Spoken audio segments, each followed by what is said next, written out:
السلام علیکم ورحمۃ اللہ وبرکاتہ۔ میرے بھائیوں اور دوستوں اور بہنوں، آج میں آپ کو حضرت علی علیہ الصلاۃ والسلام کی دانش اور حکمت پر مبنی ایک واقعہ بیان کروں گا۔ اللہ سے دعا ہے کہ اللہ تعالیٰ مجھے حق بات کرنے کی توفیق عطا فرمائے۔ کیا آپ جانتے ہیں کہ ایک شخص نے شیر کا شکار کرنے کے لیے ایک کنواں کھودا؟ 4 آدمی اس کنویں کے قریب کھڑے تھے کہ اچانک ایک آدمی کنویں میں گرا۔ اس نے دوسرے کا ہاتھ پکڑا، وہ بھی گر پڑا۔ اس نے تیسرے کا ہاتھ پکڑا، وہ بھی گر پڑا۔ اس نے چوتھے کا ہاتھ پکڑا، وہ بھی کنویں میں گر پڑا۔ اب ان چاروں کے ورثاء کو کتنی کتنی دیت ملے گی؟ وہ آدمی، اس کے ورثاء حضرت علی علیہ الصلاۃ والسلام کی بارگاہ میں تشریف لائے۔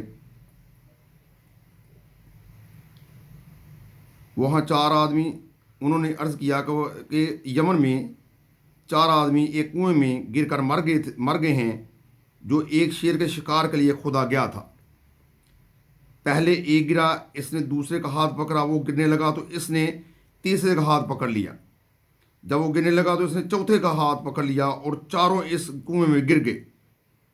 شیر نے آ کر ان سب کو زخمی کر دیا اور سب مر گئے۔ ان کے ورثاء نے آپس میں جھگڑا کیا، یہاں تک کہ قتل و غارت تک نوبت پہنچ گئی۔ حضرت علی علیہ الصلوۃ والسلام نے ان سے تسویہ کرنے کے بارے میں کہا اور وہ اس پر راضی ہو گئے کہ وہی ہمارا فیصلہ کریں گے۔ حضرت علی علیہ الصلوۃ والسلام فرماتے ہیں کہ میں نے کنواں کھودنے والوں سے کہا، چوتھا حصہ، تیسرا حصہ، نصف حصہ اور ایک پوری دیت جمع کرو۔ پہلے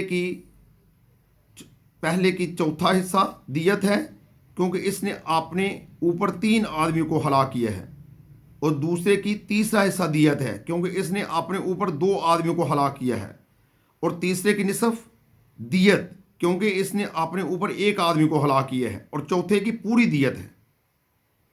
وہ لوگ اس سے راضی نہ ہوئے اور رسول خدا صلی اللہ علیہ وسلم کی خدمت میں حاضر ہوئے۔ مقام ابراہیم کے قریب وہ حضور نبی کریم صلی اللہ علیہ وسلم سے ملے۔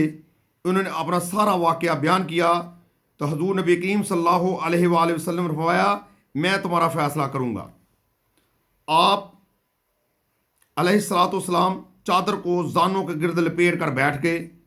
ان میں سے ایک آدمی نے حضرت علی علیہ الصلوۃ والسلام کا فیصلہ سنایا تو آپ صلی اللہ علیہ وآلہ وسلم نے بھی اسی فیصلے کو قبول فرمایا اور نافذ کر دیا۔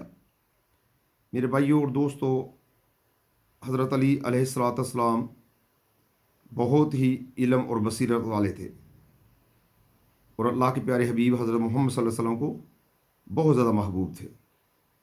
آپ صلی اللہ علیہ وسلم نے فرمایا، علی سے بغض نہیں رکھے گا مگر منافق، اور علی سے محبت ہی نہیں رکھے گا مگر مومن۔ ہمیں چاہیے کہ ہم حضرت علی علیہ الصلوۃ والسلام کی زندگی کو مشعل راہ بنائیں، ان کے فرامین کو اپنی زندگی کے لیے ایک مشعل راہ بنائیں، ان کے فرامین کے مطابق زندگی گزارنے کی کوشش کریں۔ اللہ سے دعا ہے کہ اللہ تعالی ہم گناہگاروں کو عمل کرنے کی توفیق عطا فرمائے۔ السلام علیکم ورحمۃ اللہ وبرکاتہ۔